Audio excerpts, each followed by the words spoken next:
Hi all. In this video I will narrate a Nazi propaganda article from February 1944, which covers the Luftwaffe's night fighters and RAF Bomber Command's nighttime bombing raids of German cities. This article, published in the Luftwaffe-affiliated Der Adler magazine, was written by Siegfried Kappe, a German military correspondent and Nazi Party member who wrote many articles during the war. While the article was undoubtedly biased by the author's own views, ideology, and the censorship that existed in Nazi Germany then, it nevertheless shows some of the ways the Nazi government and its media arms sought to frame the nocturnal air war over Germany at the time.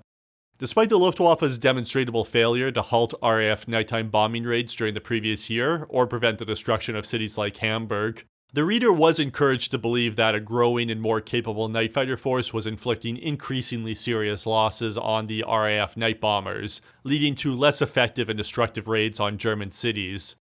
Though the article and author promised no sudden possible end to RAF night raids due to the technical and tactical nature of the night air war, a positive long-term trend for the Luftwaffe was highlighted, implying the eventual defeat of RAF Bomber Command and its night raids on German cities. Night Air Battle, Part 1. All to Owl, bombs dropped through layers of cloud, darkness, the night fighter's element. By war reporter Siegfried Kappe. It is raining outside, and the clouds are almost sweeping the ground.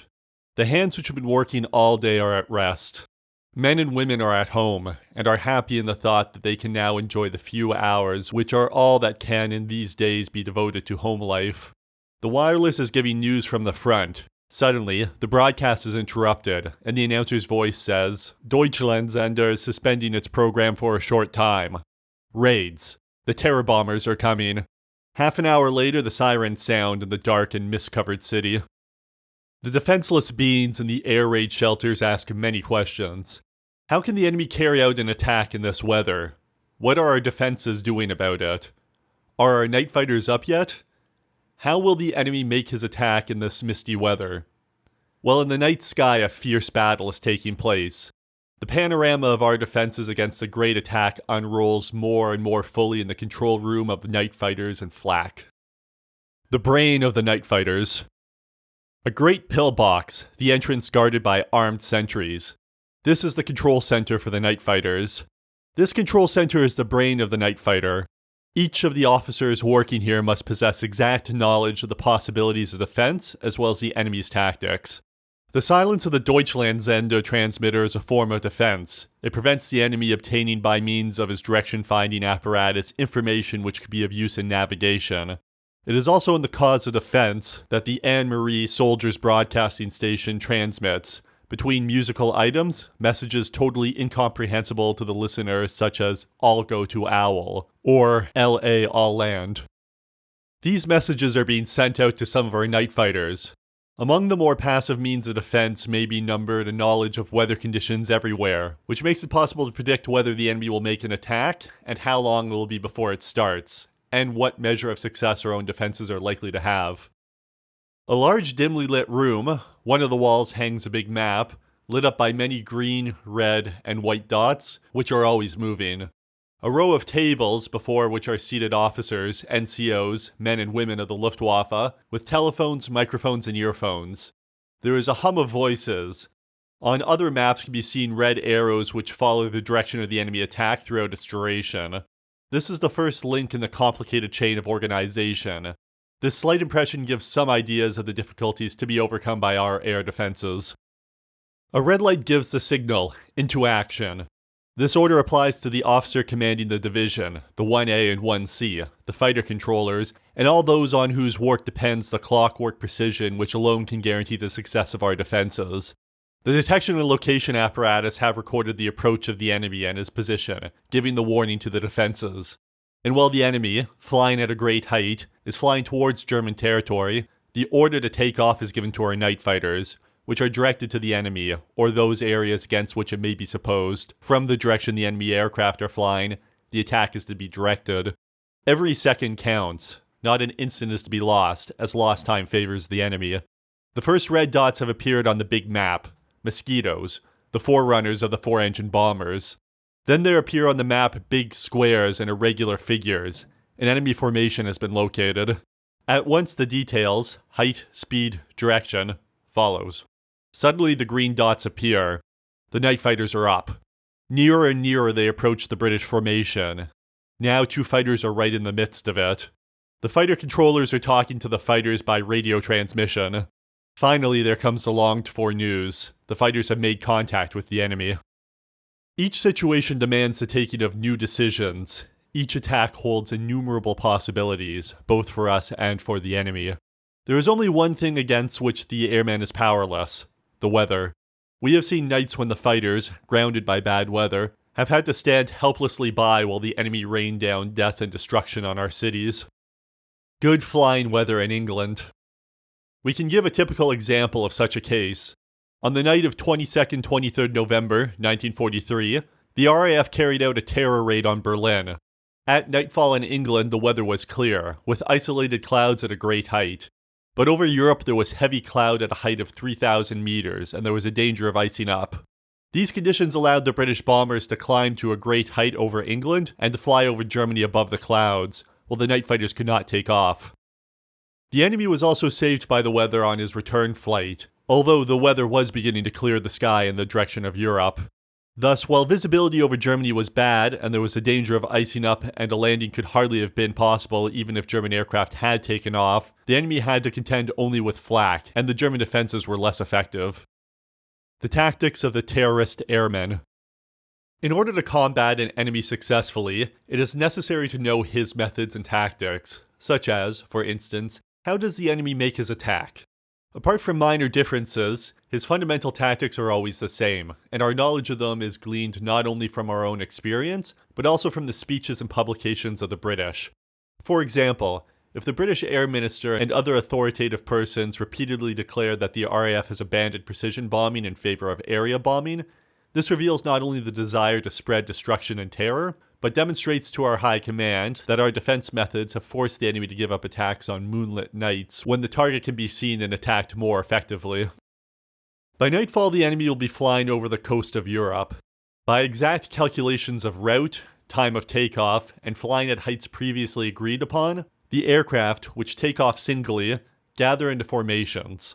Meeting points over British airfields or other spots over land and sea, known points of departure, and finally a last rendezvous, some conspicuous point on the European coast for example, which must under any circumstance be reached at the appointed hour, are steps in the progress of a large-scale British attack.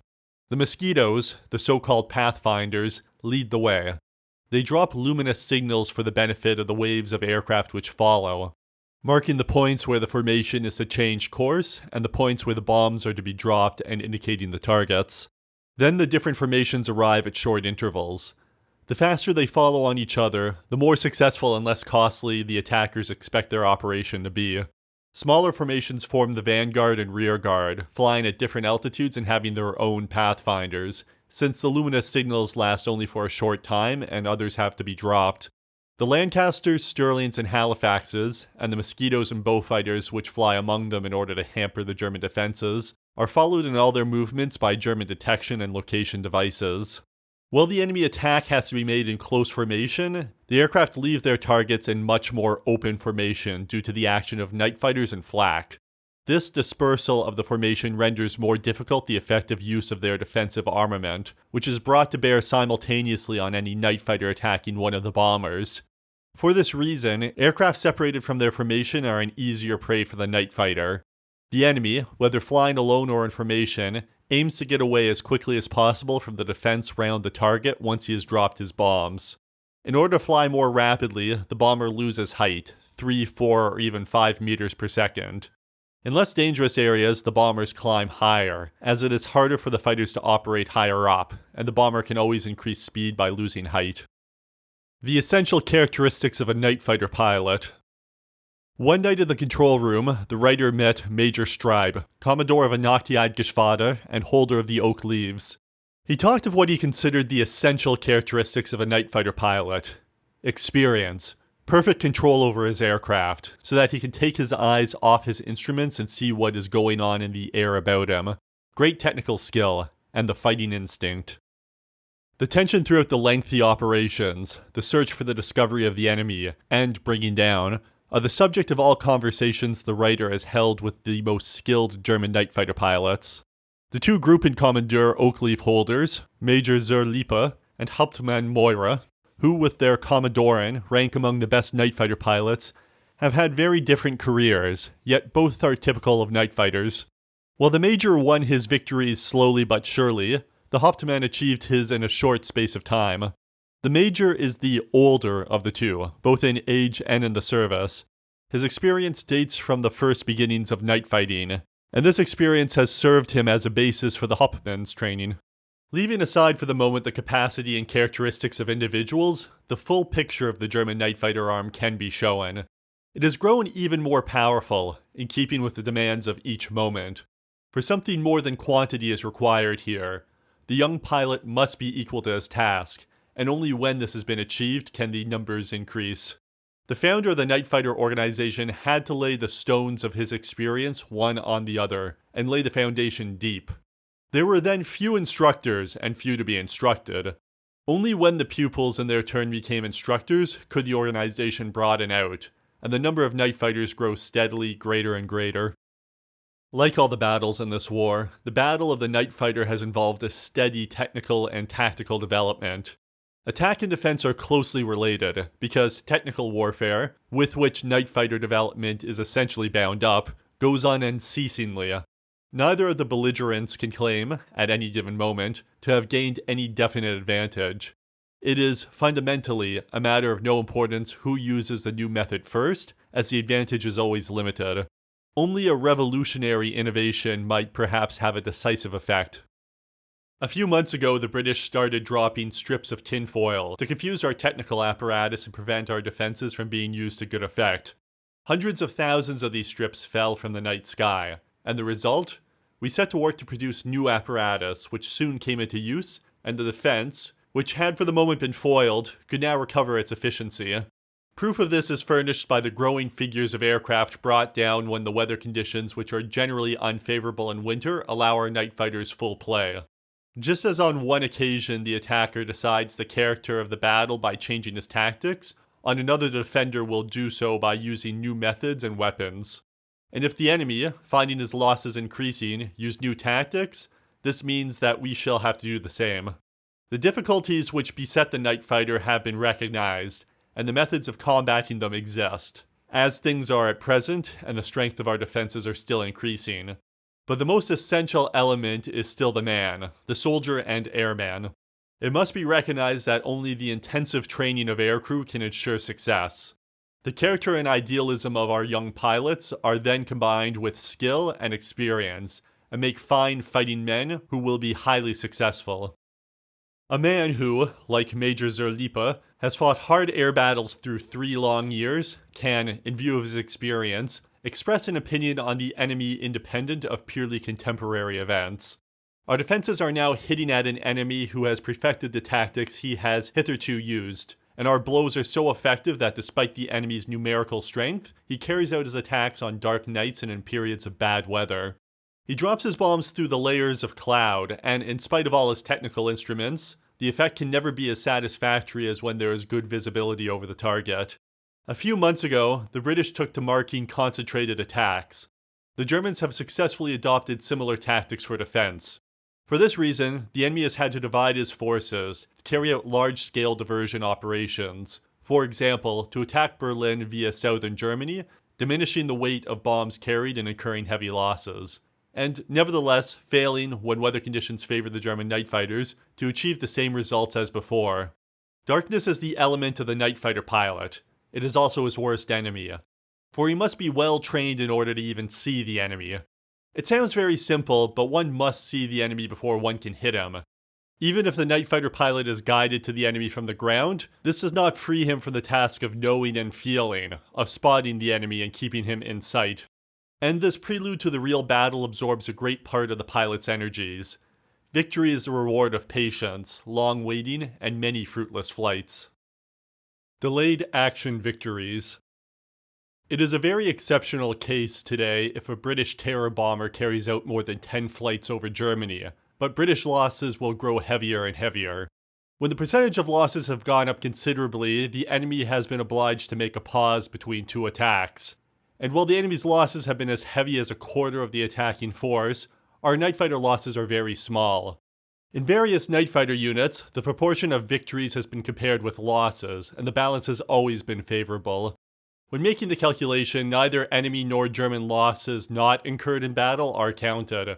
But if these losses were counted, the results would still be favorable to the Germans, as the British lose a large number of aircraft and aircrew on their return flight, and these cannot be accurately checked. Recently, London was obliged to confess that, owing to bad weather during one of the November attacks on Berlin, losses over Britain itself were heavy. These delayed action victories, as they are called, because they are not seen to occur in the course of battle, may be divided into two main groups. Damaged aircraft, which are wrecked on landing, whose crews have to bail out, or which crash into the sea. And aircraft which crash or force land due to unforeseen weather conditions, such as icing, fog, low cloud over airfields, or having to take a longer way around to avoid bad weather conditions, and thus running out of petrol. This is, on broad lines, the full picture of terror attacks and the defense against it. Increasing their range of possibilities, the strengthened German defenses continue to strike fresh blows at the enemy. It is a hard battle fought over German cities in flames.